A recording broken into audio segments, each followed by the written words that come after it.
我是曾庸，我们代表芯片整合系统实验室我们大概成立已经20几年，就近期10几年在压电制动器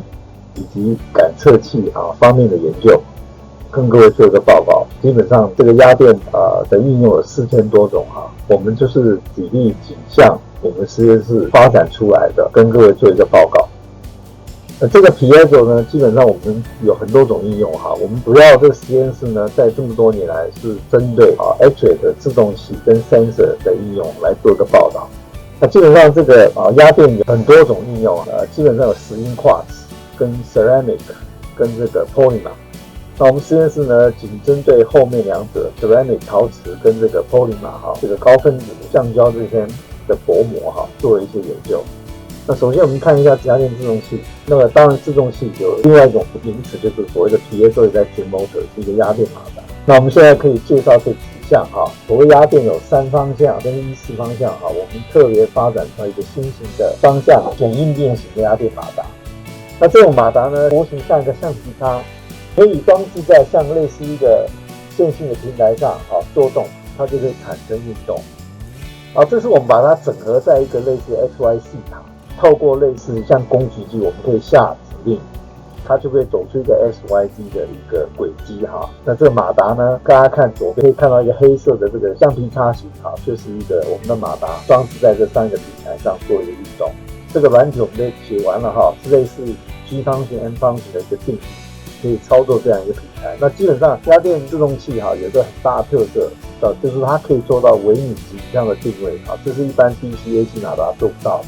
那我们也做了像一个是类似这种微结构的一个系统那左边这边呢是整个系统的一个架设主要是利用压电马达一个很高阶的堆叠式制动器，我们设计一个 X 方向 Y 方向 Z 方向呢，可以打出很微细的一个运动那右边是一个影片同步在播放。那因为这个速度很高，所以我们当时是设计一个 DSP 控制器来做到这样的一个结果大家可以看到右边的图形，它可以达到正负20 micrometer 这样的一个定位精度。那这边呢是我们近年来发展的一个短支梁的一个线性系统。中间你可以看到它白色的都是陶瓷那当然经过特殊的一个模态设计它可以产生直径波，各边2组产生90度的一个相位差它就可以产生这样的输送运动。那右边呢，我们是把它加了一些一个设计一个新型的一个制动器呢，大家看到输送很微小的一个所谓的粒子那用这个行进波输送呢，它基本上是不会把元件像一般市面上看到振动盘超出的是方法，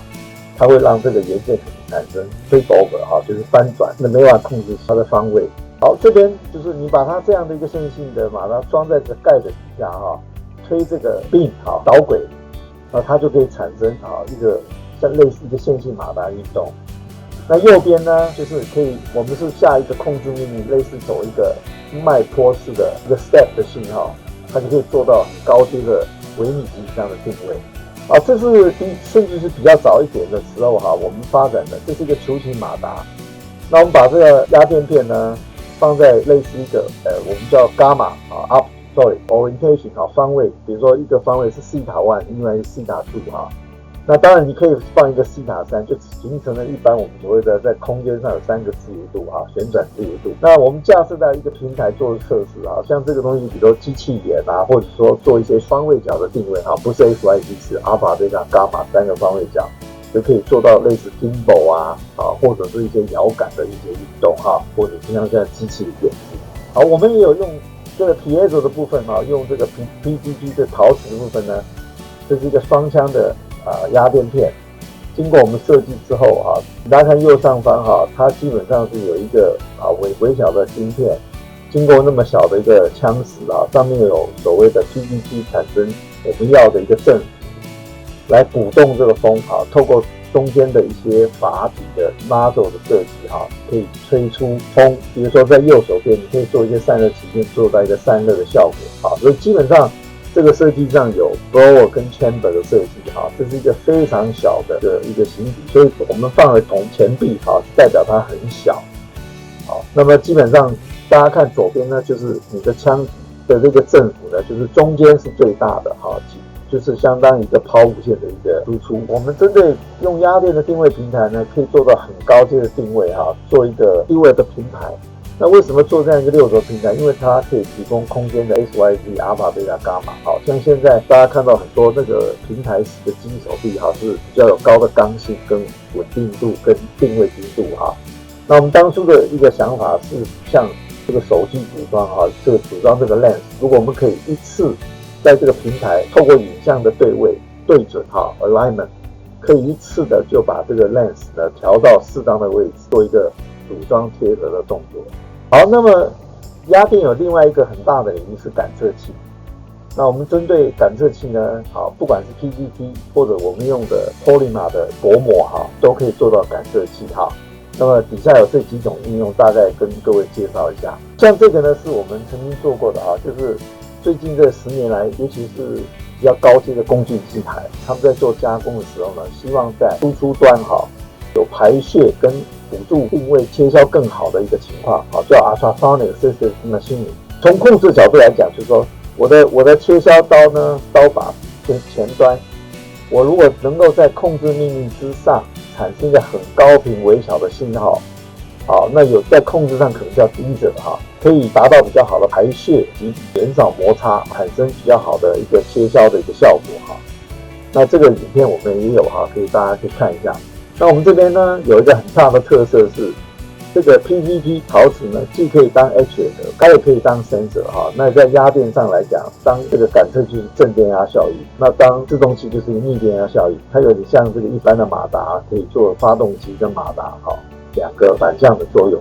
那我们现在呢是像左边上面的图呢，就是把它合并起来，一部分的 PVP 当 HF， 一部分的 PVP 当 sensor。那为什么这样因为用压电呢，在做自动器的时候呢，我们都是基本上这种属于共振型所以它操纵在一个共振频率上。在共振上呢，最怕就是当你碰到外力或者任何的影响的时候，它的共振频率跑掉了。那这时候在学术上就叫做追频就是说我们是不是能够及时的找到这样的共振点，做一个调整。那么如果因为离开共振点呢，马上这个输出占大量的地解甚至于没有，所以你必须要有一个感测跟振动同时在 monitor 跟同时在调整的一个动作。那这样的一个材料所以压电材料呢是一个很典型的现在常有一个名字叫 smart material， 所以它可以当这个自动器，又可以当感测器这就是一个典范所以其实这边基本上是有 HF 跟 sensor 的应用那这边呢是我们近期做的，是因为有一些手机或电脑或者是电竞的系统慢慢的他们希望在 touch 的阶段呢，能够让 operator 就操作者感应到你按的键的大小，尤其电竞大概反应更快就是说你可以有这个刺激感在你的手指间我们这边设计呢是有别于一般我们大概了解的，他们可能装了1-2颗马达在旁边震就震整个结构。那我们这边是比如说用6片来做一个代表，就是每一片就都有一个 sensor 压电的一个 sensor 跟一个制动器，就是说你按下去的时候，它马上感受到压到了，然后马上产生一个 HF 的动作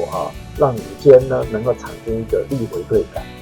所以它是一个感测再加上一个制动的一个效果一开始跟各位介绍，就是我们大概已经用了10年多了我们跳到 Polymer 这个领域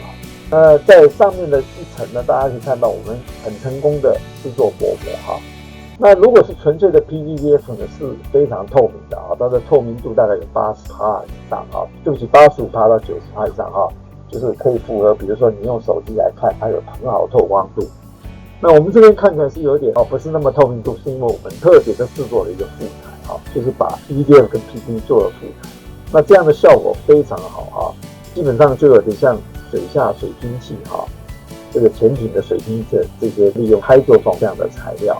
那我们只是把它做成一个薄片非常薄那我们的经验可以做到10 micron 到几百个 micron 都可以那当然我们在制造是走到最前端除了原粉这个原材的这个粉粒不是我们做之外，其他的这些成型成胚都是我们做的那么到最右边右上角就是我们做了剪成每一小块之后比如涂了银胶它就可以成为一个 sensor。那左下角是我们测试它的一些性能，那右下角呢是一个点餐，就是说我们已经大概试了100万次这个耐久性测试表示它的耐用非常高的这个呢是给大家一个举例其实这个薄膜 sensor PVDF 这种薄膜 sensor 呢，基本上除了就是可以量几种力、扭力温度跟震动那我们这边举一个例子，是一个震动信号，是跟市售很有名的 MIAS 就是都可以买得到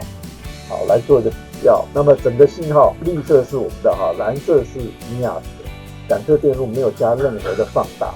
所以你可以看到基本上是同步感应一样的振幅大小表示我们的灵敏度跟感应度是非常强的像薄膜呢，市面上一般有用压铸是比较便宜比较单纯但是我们这边做的呢是用刚刚的薄膜可以做成像右下角很多的点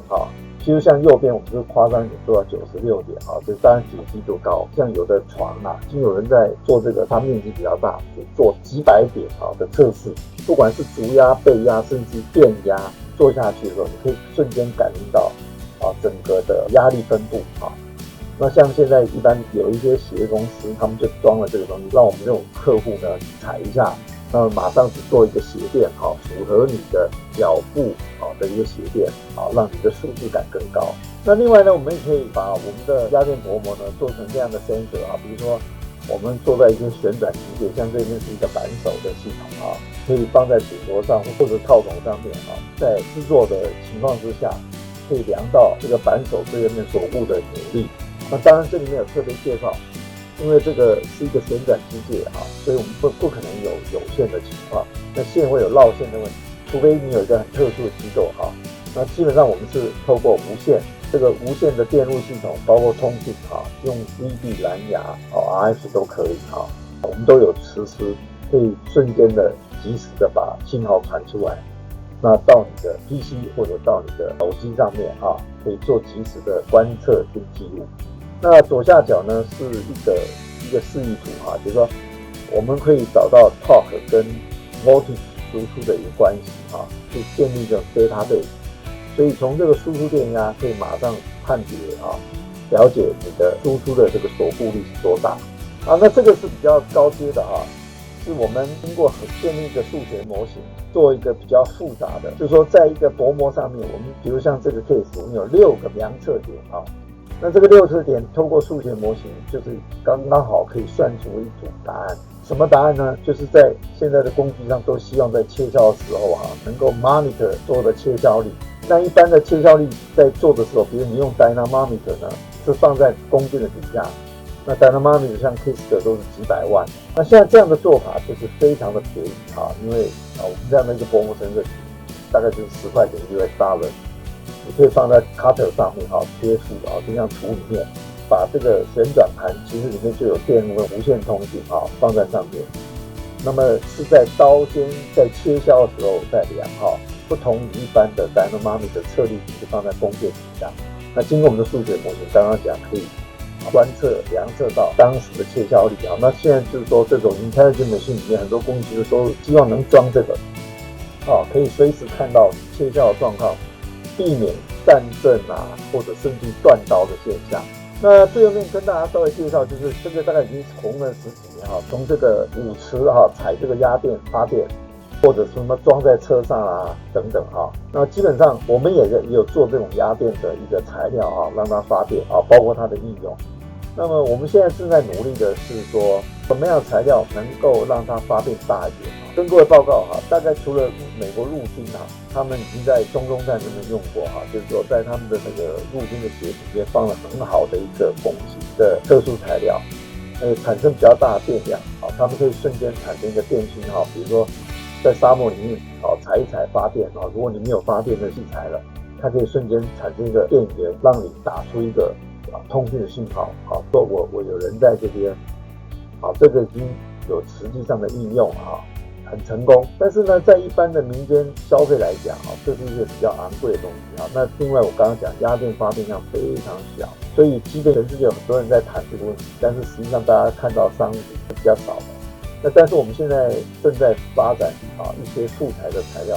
希望能够提高这个电量，而且最重要 cost down 因为 cost down 才能可能装在 wearable 一般人去使用，否则它的一般来讲 cost 太高了，而且发电量不高